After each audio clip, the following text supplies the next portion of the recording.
আমার কাছে কেকটা বড় হোক বা ছোট হোক এটা কোনো আমার কাছে বিষয় না। বিষয় হচ্ছে কেকটাকে খুব মজা করে তৈরি করা, এটাই আমার কাছে মূল বিষয়।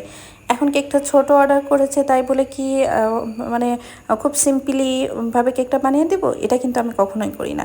আমার কাছে আমার কেকের টেস্ট সব থেকে বেটার হওয়া চাই।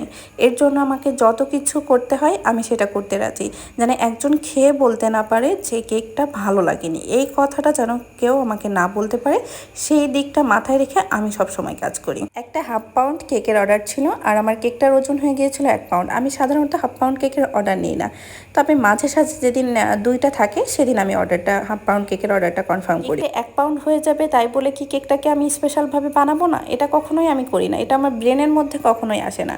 আমি চেষ্টা করি প্রত্যেকটা কাজকে ফুটিয়ে তোলার জন্য, সুন্দর মতো টেস্টি করে বানানোর জন্য। আর আমার কিন্তু অফলাইন ক্লাসটা সামনের মাসের 1 তারিখ থেকে স্টার্ট হচ্ছে। যারা করতে ইচ্ছুক তারা কিন্তু 1 তারিখের আগেই রেজিস্ট্রেশন করে সিট কনফার্ম করে নিবে। Thank you for your watching.